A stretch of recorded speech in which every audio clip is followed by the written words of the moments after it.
Hello everyone.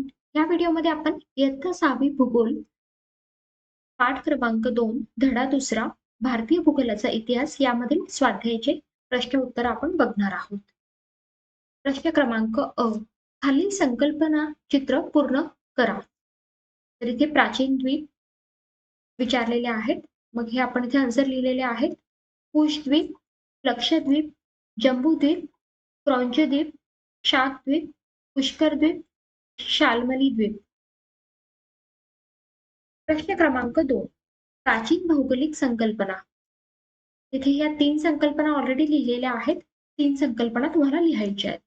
द्वीप, पृथ्वी, ग्रहण. प्रश्न क्रमांक आ.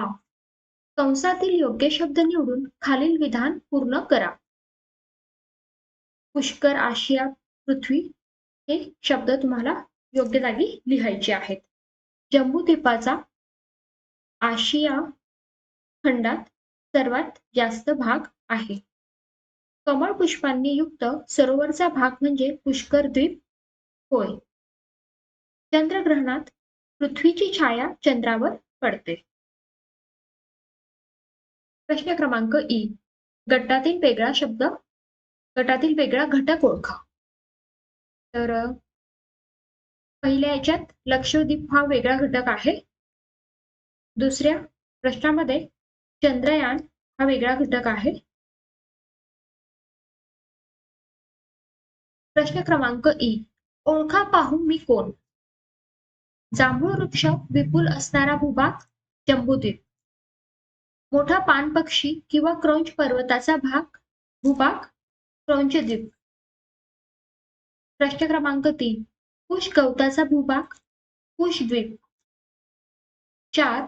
पाण्याने पूर्णपणे वेढलेला भूभाग द्वीप. चॅनलला सबस्क्राईब करून घ्या. प्रश्न क्रमांक उ. टिपा लिहा. 1. विश्व. भारतीय विचारवंतांनी वसुधैव कुटुंबकम ही संकल्पना मांडली. वेदांमध्ये विश्व निर्मितीचे वर्णन आढळते.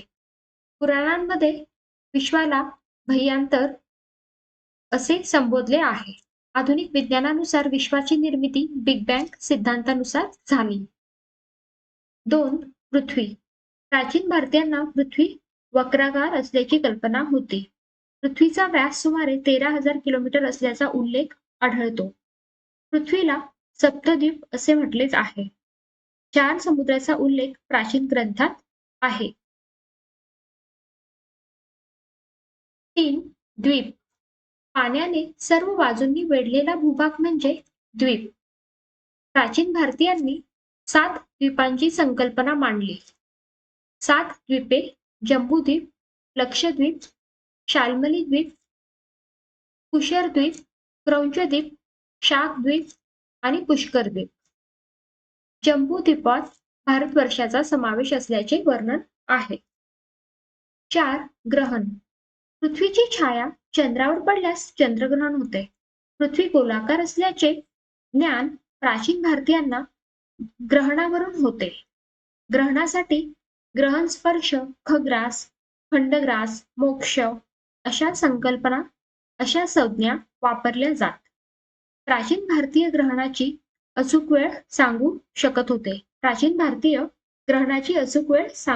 होते. पुढचा प्रश्न उ. दिनदर्शिकेचा वापर करून पुढील कृती पूर्ण करा. कृती तुम्हाला पूर्ण करायची, तरी पण मी सांगून देते तुम्हाला उत्तर. इथे बघा मार्च महिना आहे आणि हे डायरेक्शन अशी दिलेली आहे बघा.